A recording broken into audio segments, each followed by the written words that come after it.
राधे राधे दोस्तों, welcome to my YouTube channel. Radha Krishna channel पर आप सभी का स्वागत है दोस्तों। तो आज के इस वीडियो में हम आपको बताने वाले हैं पौष मास की पुत्रदा एकादशी व्रत की कथा। तो चलिए दोस्तों, वीडियो शुरू करने से पहले आप सभी कमेंट बॉक्स में श्री राधे राधे लिख दीजिएगा। स्नातक धर्म में हर महीने 2 एकादशी पड़ती है, जिसमें से एक कृष्ण पक्ष की एकादशी होती है तो दूसरी कृष्ण पक्ष की। पौष मास के शुक्ल पक्ष की एकादशी को पुत्रदा एकादशी कहते हैं। इस एकादशी का महत्व तो बढ़ जाता है। एकादशी के दिन भगवान विष्णु और माता लक्ष्मी की विशेष पूजा की जाती है। तो इस साल पुत्रदा एकादशी को लेकर थोड़ा कन्फ्यूजन बना हुआ है। कुछ लोगों का कहना है कि 9 जनवरी को एकादशी है, तो कुछ लोगों का कहना है 10 जनवरी को पुत्रदा एकादशी मना रहे हैं।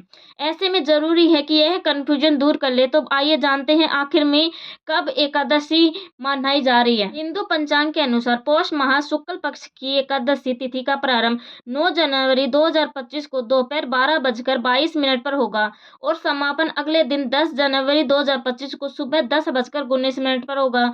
ऐसे में उदय तिथि की मान्यता के अनुसार पुत्रदा एकादशी का व्रत 10 जनवरी 2025 को शुक्रवार के दिन रखा जाएगा। पुत्रदा एकादशी का शुभ मुहूर्त साल 2025 की यह पहली एकादशी। पुत्रदा एकादशी के पूजा का शुभ मुहूर्त 10 जनवरी 2025 को सुबह 8:10 से लेकर सुबह 10:19 तक रहेगा। तो दोस्तों, पुत्रदा एकादशी व्रत की कथा प्रारंभ करते हैं। महायुधिष्ठिर ने पूछा, हे भगवान, आपने सफलता एकादशी का महत्व बताकर बड़ी कृपा की। अब कृपा करके यह बताइए कि पौष शुक्ल पक्ष एकादशी का क्या नाम है, इसकी विधि क्या है और उसमें कौन से देवता की पूजन किया जाता है।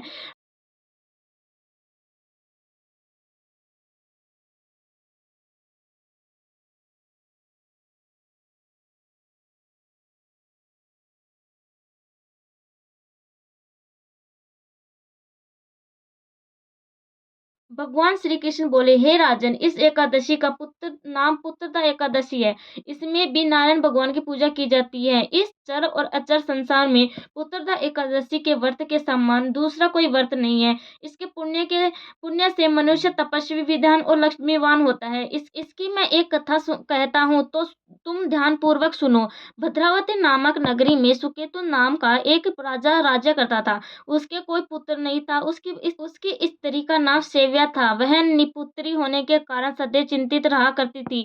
राजा के पितर भी रो रो कर पिंड लिया करते थे और सोचा करते थे कि इसके बाद हमको कौन पिंड देगा। राजा को भाई बांधव, धन, हाथी, घोड़े, राज्य और मंत्री, इन सब में से किसी से भी संतोष नहीं होता था।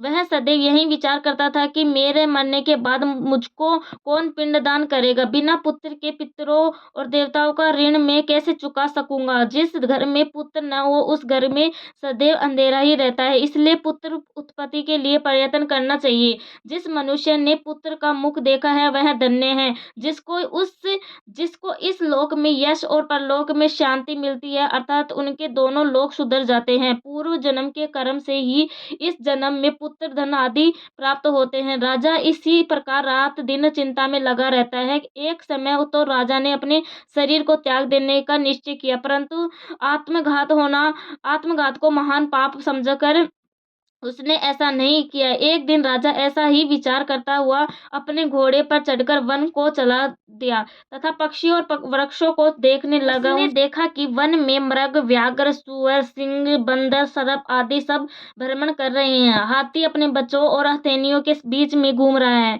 इस वन में कहीं तो गिद्दड़ अपने कर्कश स्वर में बोल रहे हैं, कहीं उल्लू ध्वनि कर रहे हैं। वन के दृश्यों को देखकर राजा सोच विचार में लग गया। इसी प्रकार आधा दिन बीत गया। वह सोचने लगा कि मैंने कई यज्ञ किए, ब्राह्मणों को स्वादिष्ट भोजन से तृप्त किया, फिर भी मुझे दुख प्राप्त हुआ। क्यों?